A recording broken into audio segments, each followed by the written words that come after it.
So, home credit cash loan update tayo. Lagi naman ako nag-update sa inyo regarding my home credit cash loan, no? Natuwa lang kasi ako dito kay home credit kasi di ba hindi ko ginrub. Yung kanyang latest offer sa akin after paying my last bill sa home credit cash loan na paid ko siya, no? Yung aking utang dyan na 2 years to pay. And then after that na meron sila agad offer sa akin na na-share ko nga sa inyo na 47,336. And then nabababaan kasi ako sa offer nila. And then FYI kasi usually sa home credit cash loan, no? Kapag may offer ka dyan, hindi ka tatantanan ng customer service na home credit dahil sa offer mo sa cash loan nga na parang pinapag-grab nila kung gusto ko na mag-loan. So tawag sila ng tawag. Sabi ko sa kanila, hindi ko kailangan yung ganyang amount kasi napakaliit ng offer niyo sa akin. So ginaganon ko, no? Diba may mga deadline yung mga home credit cash loan offer, no? Kapag hindi talaga natin i-grab is talagang nawawala siya, possible. And then minsan nga bumababa talaga siya. And then sometimes naman tumataas din siya at nag-update din siya. So hindi ko talaga siya ginrab until November 15 kasi yung kanilang cash loan offer sa akin. So after November 15 is magbabago talaga siya. And then I visited the app.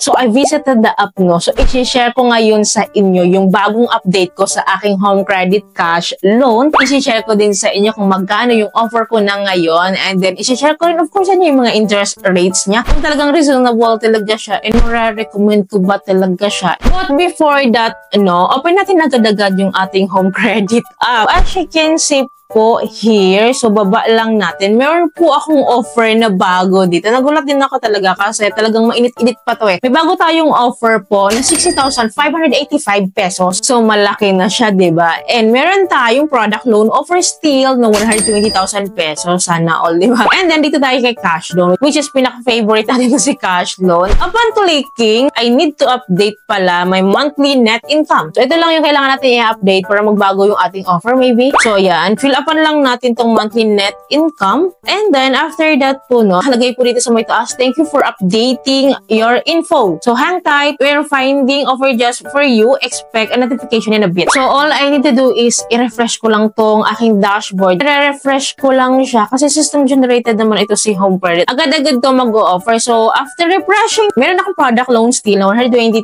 pesos. And then itong cash loan ko, nagulat ako, Day. Nagulat ako dito. Kasi kanina, di ba, 60,585.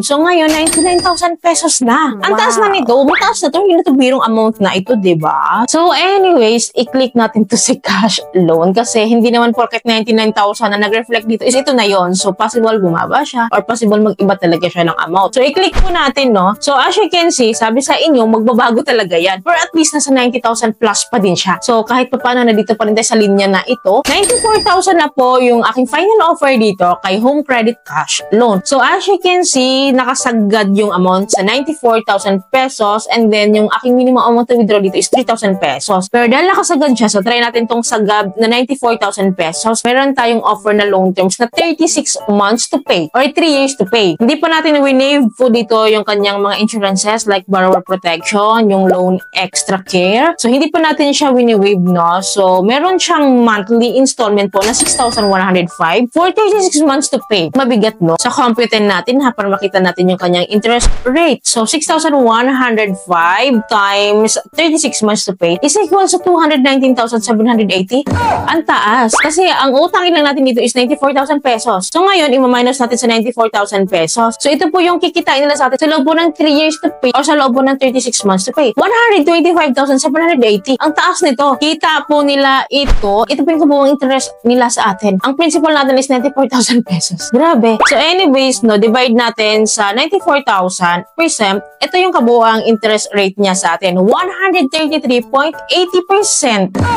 Day, kaloka. Lagpas-lagpas ng kalahati. Bongga-bongga yung interest, napakalaki. Hindi nakakatuwa kapag longer term payment talaga. So anyways, divide lang po natin sa 36 months to pay. So meron po tayong monthly interest po na 3.71%. Mababa siya. Pero kasi longer term payment po ito. Ang haba 36 months to pay. Ilugi talaga tayo sa interest, kakainin lang siya ng kakain. But anyway, siguro kung kailangan natin ng ganitong halaga, so wala talaga tayong choice kung i-grab to, if ever. Pero ako, grabe, kung hindi ko talaga siya kailangan at unless for business talaga, is hindi ko siya i-grab. Guys, balik tayo sa dashboard. So as you can see, kung idadrag ko po yung loan amount pababa, no, nagbabago din po ang kanyang loan terms po. Meron siyang 30 months to pay, 24 months, 18 months, 12 months, 9 months, tsaka in fairness, may 6 months to pay. So, visible lang po ang kanyang 6 months to pay po kapag ang niloan natin dito is 30,000 pesos below. Kapag po kasi lagpas tayo ng 30,000 pesos is nawawala yung kanyang 6 months to pay. So, nag-i-start siya sa 9 months to pay na. So, makikita nyo, no? Kung lalagpas tayo sa 30,000, so, ayan, no? Nawala yung kanyang 6 months to pay. 9 months na lang siya after 36 months. Anyways, no? Dahil ang pinaka-early payment terms dito is 6 months to pay. So, itapat lang natin sa 30,000 pesos. Ngayon, kukumpute natin to, ha? Meron siyang monthly installment po na 6,148 a month. So, ngayon, para mapababa po natin yung ating monthly, so, i-waive natin, no? Tatanggalan natin tong mga borrower protection and then itong loan extra care. So, ibaba lang natin, no? So, makikita niyo po dito na talagang pwede nating i-waive yung ating borrower protection tsaka loan extra care. So, borrower protection, click lang po natin itong no protection. And then, dito naman sa loan extra care, so, click lang po natin itong don't add para ma-waive siya. And then, as you can see, bumaba yung ating monthly po. Kanina po, 6,148.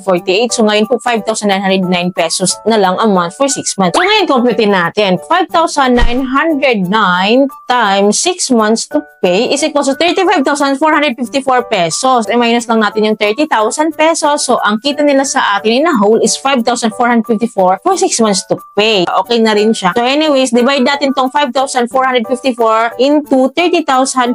So, meron siyang interest rate na 18.18%. Okay siya sa akin kasi 6 months to pay naman siya, diba? So, i-divide lang natin sa 6 months to pay para makuha natin yung monthly interest. So, meron po siyang monthly interest po na 3.03%. Ang baba niya. Ang baba. Okay na rin siya, diba? Kasi 6 months to pay. Kung nangangailangan tayo ng ganitong halaga, malaking bagay. Kasi 6 months to pay, then 3.03%.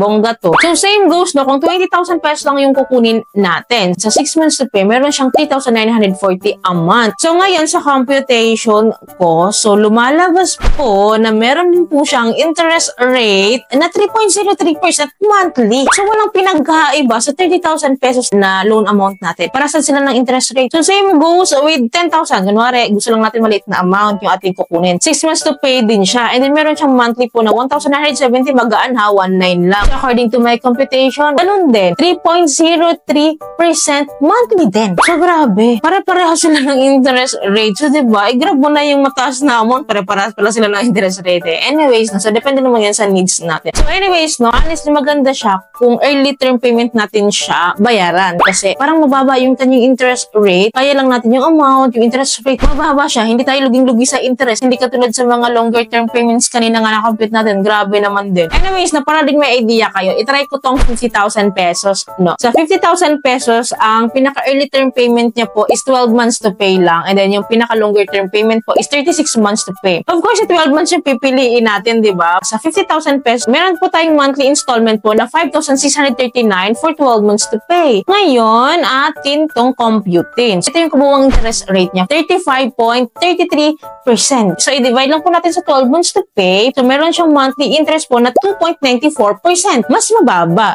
Pero kasi, di ba, 12 months to pay naman kasi siya, 1 year to pay, and 50,000 pesos. Pero okay na rin siya. Okay na rin siya. Bongga na rin yung ganun. Kung kailangan naman natin yung ganung halaga, like 50,000 pesos nga po. So, di ba, pipili na lang talaga tayo ng ating convenient payment terms dito, convenient na loan amount na kailangan natin. Iba-iba po yung kanyang payment terms kasi, depende din sa loan amount. So, anyways, kung decided na tayo na mag-withdraw dito, meron siya na additional information dito na need natin i-comply. Or kailangan po natin pumili dito na ng loan purpose. So, ito yung mga yun. And then, dito po sa cash out method. So, pipili tayo dito kung credit to my account or cash over the counter. So, kapag cash over the counter, so, nakalagay dito a cash fee of 300 pesos shall apply for cash out through our payment partner. Nakukunin natin yung pera sa LBC, sa Ronald Willier, sa Western Union, sa USSC. So, may mga ganun pong mga partners kasi si Home Credit. Hihintayin lang natin yung reference number or control number para ma-claim natin yung ating cash loans. So, kapag credit to my accounts po, no, so nakalagay dito, choose the best cash out method for you. So, maybe meron tayong choices to give our bank accounts para doon pumasok yung ating ni loan. And then, after that po, no, dito sa baba, no, meron siyang note dito na must have at least one valid ID with complete home address po, no, kapag nag-apply po tayo ng cash loan. And then yung aking offer ha, so meron akong validity until December 15, 2024. After December 15,